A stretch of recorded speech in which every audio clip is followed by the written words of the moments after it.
Hi, welcome back to Daytime Ottawa. I'm your host, Barbara Balfour. Joining us in the studio today is Paul McIntyre. He's the president of the Mental Illness Caregivers Association. Thanks for joining us on the show today. Well, thank you for the opportunity to come and talk about our event. Well, first of all, tell us a little bit about your association. You've been around for a while. Yeah, we're the Mental Illness Caregivers Association. We've probably been in existence for about 8 to 9 years formally, but it's only been the last 3 or 4 years that we've become more active in working in the community and doing what we can to support mental illness caregivers in terms of making sure they're aware of and have access to resources that have a positive and lasting impact on their quality of life and on the quality of life of the person they're caring for. And so do you support people who take care of those who have mental illness? That's right. And are those people, do they tend to be trained professionals? Do they tend to be family members, or all of the above? It depends on what we're doing in terms of our projects, but I guess the simple answer to your question is we try to support people who are caring for persons living with mental illness. And they're not professionals, they're just caregivers. They're family members, they're a husband or a brother or a sister or a father or a mother. And often when trying to support someone with mental illness, it's very difficult to understand what the disease is all about and how best to support the individual.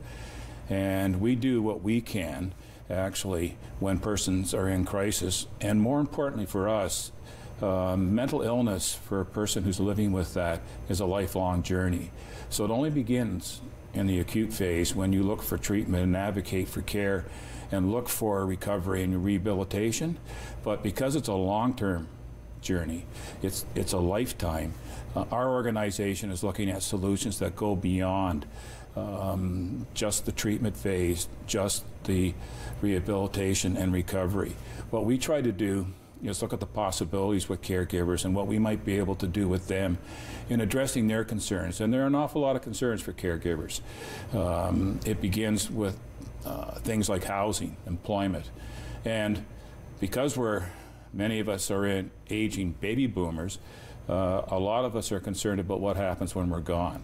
So there are a lot of issues that we're struggling with caregivers, trying to resolve some of the things that they face as challenges. But what we're also trying to do is change the conversation a little bit.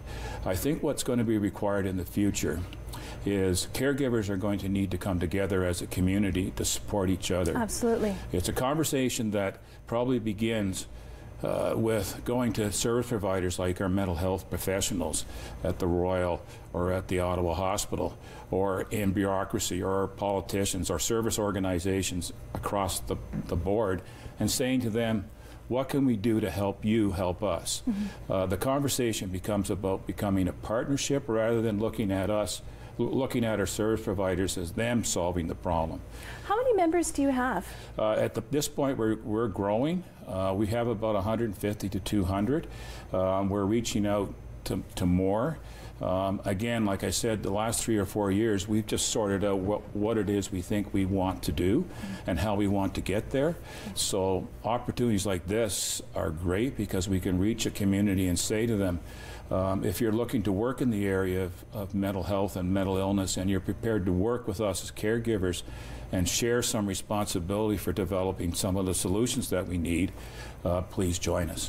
You have a fundraising event happening this Saturday, Art in the Park. Yes, we do. What can people expect? Well, we've been doing this for about 8 years. We're hosting Art in the Park event in this Saturday, the 19th of August, from 10 o'clock to 4 o'clock. Which park? It's Strathcona Park. It's located just off Range Road in Sandy Hill. What we like to do is invite people. We've been doing that for the last 8 years or so.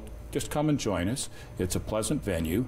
There are many vendors there displaying their arts and crafts, and it's a wide variety of crafts, from jewelry to ceramics to clothing. You could also choose to join us for hot dogs. We offer a barbecue. And as well, many of our volunteers, particularly our board members, will be there.